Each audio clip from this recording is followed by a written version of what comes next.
Assalamualaikum warahmatullahi wabarakatuh. Perkenalkan, nama saya Qurratu Aini, nomor urut 15 dari kelompok 2 dan angkatan 2 Balediklat Keagamaan Banjarmasin, Latsa CPNS Mahkamah Agung. Di sini saya akan menyampaikan materi tentang adaptif dan kolaboratif. Menurut Kamus Besar Bahasa Indonesia, adaptif yaitu mudah menyesuaikan diri dengan keadaan. Oleh karena itu, pengertian dari adaptif adalah karakteristik alami atau kemampuan yang dimiliki makhluk hidup untuk bertahan hidup dan menghadapi segala perubahan lingkungan atau ancaman yang timbul. Kemampuan beradaptasi memerlukan inovasi dan kreativitas yang ditumbuh kembangkan dalam diri individu maupun organisasi. Adaptif juga memiliki kaitan dengan kreativitas dan juga inovasi. Inovasi yang baik biasanya dihasilkan dari sebuah kreativitas. Tanpa adanya kreativitas, inovasi akan sulit hadir dan diciptakan. Dengan pemahaman mengenai kreativitas ini juga lahirlah konsep yang membedakan cara berpikir kritis dengan cara berpikir kreatif. Cara berpikir kreatif sangat berbeda dengan cara berpikir kritis. Kecenderungan cara berpikir kritis adalah kecenderungan yang memandang fenomena secara objektif, linear, dan tidak memberikan pilihan. Sementara kecenderungan cara berpikir kreatif adalah mencari kemungkinan lain, sangat subjektif, namun memperkaya hasanah yang sudah ada sebelumnya. Artinya yaitu apabila seseorang lebih sering kritis dalam berpikir dan bertindak, maka dia lebih sering menggunakan otak kirinya daripada otak kanan. Sebaliknya, seseorang yang cenderung kreatif biasanya lebih sering menggunakan otak kanannya. Adapun dimensi-dimensi kreativitas dikenal melingkupi antara lain yang pertama, fluensi atau kefasihan kelancaran, yaitu kemampuan untuk menghasilkan banyak ide atau gagasan baru karena kapasitas atau wawasan yang dimilikinya. Yang kedua, flexibility atau fleksibilitas, yaitu kemampuan untuk menghasilkan banyak kombinasi dari ide-ide yang berbeda. Yang ketiga, elaboration atau elaborasi, yaitu kemampuan untuk bekerja secara detail dengan kedalaman dan komprehensif. Yang keempat, originality atau orisinalitas, yaitu adanya sifat keunikan, novelty, kebaruan dari ide atau gagasan yang dimunculkan. Di dalam organisasi, karakter adaptif diperlukan untuk memastikan keberlangsungan organisasi dalam menjalankan tugas dan fungsinya. Berikut setidaknya terdapat 9 elemen budaya aktif menurut Management Advisory Service UK yang perlu menjadi fondasi ketika sebuah organisasi akan mempraktekkannya, yaitu yang pertama, purpose, berupa organisasi beradaptasi karena memiliki tujuan yang hendak dicapai. Kemudian ada culture values, organisasi pemerintah mengemban nilai-nilai budaya fungsional organisasional yang sesuai dengan karakteristik tugas dan fungsinya. Kemudian vision, visi menjelaskan apa yang hendak dituju yang tergambar dalam kerangka berpikir dan diterjemahkan dalam kerangka kerja yang digunakan dalam organisasi. Selanjutnya corporate values, seperti halnya nilai budaya organisasi, nilai korporat juga menjadi fondasi penting dalam membangun budaya adaptif dan juga dalam organisasi.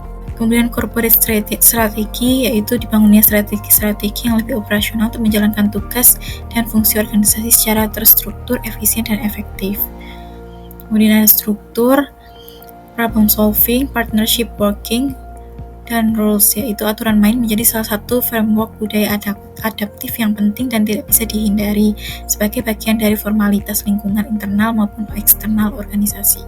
Berikut adalah perbedaan antara organisasi birokrasi dan organisasi adaptif. Perbedaannya ada di desain, yaitu organisasi birokrasi cenderung mekanistik, sedangkan organisasi adaptif cenderung organik. Kemudian dalam hal otoritas, organisasi birokrasi cenderung pada sentralistik, sementara organisasi adaptif cenderung desentralisasi.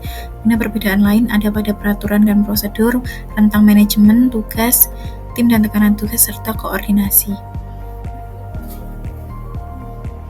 Adaptif sebagai nilai dan budaya ASN. Untuk memastikan agar organisasi terus mampu memiliki pengetahuan yang mutakhir, maka organisasi dituntut untuk melakukan 5 disiplin, yaitu yang pertama personal mastery, pegawainya harus terus mengasah pengetahuannya hingga ke tingkat mahir. Kemudian ada shared vision, pegawai harus terus berkomunikasi hingga memiliki persepsi yang sama atau gelombang yang sama terhadap suatu visi atau cita-cita yang akan dicapai bersama. Kemudian yang ketiga, mental model, pegawai memiliki mental model yang mencerminkan realitas yang organisasi ingin wujudkan. Yang keempat, team learning. Pegawai perlu selalu bersinergis dalam melakukan kegiatan-kegiatan untuk mewujudkan visinya. Kemudian yang terakhir adalah system thinking. Ini pegawai harus selalu berpikir sistematik. Penerapan budaya adaptif. Yang pertama, dapat mengantisipasi dan beradaptasi dengan perubahan lingkungan. Yang kedua, memanfaatkan peluang-peluang yang berubah-ubah, mendorong jiwa kewirausahaan, memperhatikan kepentingan-kepentingan yang diperlukan antara instansi mitra, masyarakat, dan sebagainya. Dan yang terakhir, terkait dengan kinerja instansi. Panduan perilaku adaptif. Rumusan tantangan perubahan lingkungan juga dikenalkan dengan rumusan karakteristik VUCA, yaitu volatility, uncertainty, complexity, dan ambiguity. Yang pertama, volatility, yakni dunia berubah dengan sangat cepat, bergejolak, relatif tidak stabil, dan tak terduga. Karakteristik volatility ini dapat dihadapi dengan vision. Kemudian yang kedua, uncertainty, bahwa masa depan penuh dengan ketidakpastian. Uncertainty ini bisa dihadapi dengan understanding. Kemudian complexity, berupa dunia modern lebih kompleks dari sebelumnya. Hal ini bisa dihadapi dengan clarity.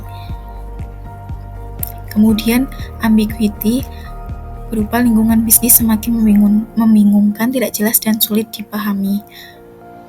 Hal ini bisa dihadapi dengan karakteristik agility. Pengembangan kapasitas pemerintah adaptif. Dalam teori capacity building dan konsep adaptive governance, Greenhill menggabungkan dua konsep untuk mengukur bagaimana pengembangan kapasitas pemerintah adaptif dengan indikator-indikator sebagai berikut. Yang pertama, pengembangan sumber daya manusia adaptif. Yang kedua, penguatan organisasi adaptif. Yang ketiga, pembaharuan institusional adaptif. Dinamika perubahan pemerintah. Dilihat dari kerangka tersebut, terlihat bahwa hasil yang diinginkan yakni pemerintahan yang dinamis. Dasar dari pemerintah yang dinamis adalah budaya kelembagaan suatu negara. 3 kemampuan dinamis: berpikir ke depan, berpikir lagi, dan pemikiran yang mengarah pada kebijakan adaptif ditunjukkan di bagian tengah. Selain itu, terdapat 2 modal utama untuk mengembangkan kemampuan tata kelola yang dinamis, yaitu orang-orang yang memiliki kemampuan dan proses yang lincah. Adapun lingkungan luar mempengaruhi sistem tata kelola melalui ketidakpastian masa depan dan eksternal praktik yang ditampilkan sebagai persegi panjang di sebelah kiri. Terdapat 3 kemampuan kognitif proses pembelajaran fundamental untuk pemerintahan dinamis, yaitu berpikir ke depan, berpikir lagi, dan berpikir lintas. Pertama, pemerintah harus berpikir ke depan untuk memahami bagaimana masa depan akan mempengaruhi negara dan menerapkan kebijakan untuk memungkinkan orang-orang mereka mengatasi potensi ancaman dan mengambil manfaatkan peluang baru yang tersedia. Kedua, lingkungan turbulensi dan perubahan dapat membuat kebijakan masa lalu menjadi usang dan tidak efektif, sehingga perlu dipikirkan kembali kebijakan dan program yang ada untuk menilai apakah masih relevan untuk jangka panjang masyarakat. Yang ketiga, dalam ekonomi pengetahuan baru, kelangsungan hidup membutuhkan pembelajaran dan inovasi yang konstan untuk menghadapi tantangan baru. Hal ini berarti bahwa pemerintah perlu berpikir lintas mengenai batas-batas negara dan domain tradisional dalam pencarian ide-ide dan praktik yang menarik yang dapat disesuaikan dan dikontekstualkan dalam lingkungan domestik mereka. Dimensi pembangunan organisasi yang tangguh. Pembangunan organisasi yang tangguh menyangkut 5 dimensi yang membuat organisasi kuat dan imajinatif. Yang pertama, yakni kejelasan organisasi, sumber daya, desain, adaptasi, dan budaya. Baik, untuk materi yang kedua adalah materi kolaboratif. Pengertian dari kolaboratif diambil dari Lin and Serge. Menurut pendapat mereka, bahwa collaboration is a complex process which demands clean, intentional knowledge sharing that becomes the responsibility of all parties. Yang artinya bahwa kolaborasi adalah sebuah proses yang kompleks yang memerlukan pertukaran pengetahuan yang terencana dan disengaja yang menjadi tanggung jawab semua pihak. Kolaborasi pemerintahan atau collaborative governance. Menurut Ansel dan Gas A menyatakan bahwa collaborative governance mencakup kemitraan institusi pemerintah untuk pelayanan publik. Kolaborasi pemerintah adalah sebuah pendekatan pengambilan keputusan, tata kelola kolaboratif, serangkaian aktivitas bersama di mana mitra saling menghasilkan tujuan dan strategi dan berbagi tanggung jawab serta sumber daya. Ini menurut Davy S. Alia, L. Rehema M. White. 6 kriteria penting untuk kolaborasi. Yang pertama, forum yang diprakarsai oleh lembaga publik atau lembaga. Yang kedua, peserta dalam forum termasuk aktor non-state. Yang ketiga, peserta terlibat langsung dalam pengambilan keputusan dan bukan hanya dikonsultasikan oleh agensi publik. Yang keempat, forum secara resmi diatur dan bertemu secara kolektif. Yang kelima, forum ini bertujuan untuk membuat keputusan dengan konsensus, bahkan jika konsensus tidak tercapai dalam praktik. Dan yang keenam, fokus kolaborasi adalah kebijakan publik atau manajemen. Whole of Government, sebuah pendekatan penyelenggaraan pemerintahan yang menyatukan upaya-upaya kolaboratif pemerintahan dari keseluruhan sektor dalam ruang lingkup koordinasi yang lebih luas guna mencapai tujuan bersama dalam bidang pembangunan kebijakan, manajemen program, dan juga pelayanan publik. Whole of Government ini juga pendekatan interagensi, yaitu pendekatan yang melibatkan sejumlah kelembagaan yang terkait dengan urusan-urusan yang relevan. Panduan perilaku kolaboratif. Yang pertama, organisasi menganggap perubahan sebagai sesuatu yang alami dan perlu terjadi. Organisasi menganggap individu atau staf sebagai aset berharga dan membutuhkan upaya yang diperlukan untuk terus menghormati pekerjaan mereka. Organisasi memberikan perhatian yang adil bagi staf yang mau mencoba dan mengambil resiko yang wajar dalam menyelesaikan tugas mereka, bahkan ketika terjadi kesalahan. Pendapat yang berbeda didorong dan didukung dalam organisasi. Setiap kontribusi dan pendapat sangat dihargai. Masalah dalam organisasi dibahas transparan untuk menghindari konflik. Kolaborasi dan kerja tim antar divisi adalah didorong, dan secara keseluruhan setiap divisi memiliki kesadaran terhadap kualitas layanan yang diberikan. Proses yang harus dilalui dalam menjalani kolaborasi. Yang pertama adalah trust building, yakni membangun kepercayaan dengan stakeholder mitra kolaborasi.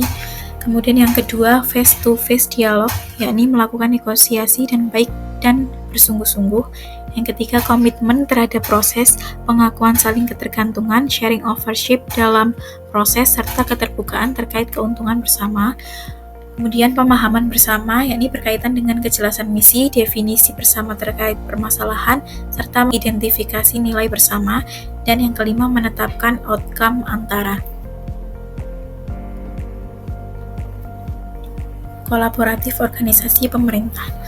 Faktor yang mempengaruhi keberhasilan dalam kolaborasi antar lembaga pemerintah adalah kepercayaan, pembagian kekuasaan, gaya kepemimpinan, strategi manajemen, dan formalisasi pada pencapaian kolaborasi yang efisien dan efektif antara entitas publik. Sementara faktor yang dapat menghambat kolaborasi antar organisasi pemerintah yakni ketidakjelasan batasan masalah karena perbedaan pemahaman dalam kesepakatan kolaborasi dan juga dasar hukum kolaborasi yang tidak jelas. Aspek normatif kolaborasi pemerintahan ada pada pasal 34 ayat 4 Undang-Undang Nomor 30 Tahun 2014 tentang Administrasi Pemerintahan yang diatur bahwa penyelenggaraan pemerintah yang melibatkan kewenangan lintas badan dan atau pejabat pemerintahan dilaksanakan melalui kerjasama antar badan dan atau pejabat pemerintahan yang terlibat, kecuali ditentukan lain dalam ketentuan peraturan perundang-undangan. Selain itu, aspek normatif kolaborasi pemerintahan juga diatur mengenai bantuan kedinasan dalam Undang-Undang Nomor 30 Tahun 2014 tentang Administrasi Pemerintahan, yaitu kerjasama antara badan dan atau pejabat pemerintahan guna kelancaran pelayanan administrasi pemerintahan di suatu instansi pemerintahan yang membutuhkan. Sekian materi yang dapat saya sampaikan. Kurang lebihnya mohon maaf. Terima kasih. Wassalamualaikum warahmatullahi wabarakatuh.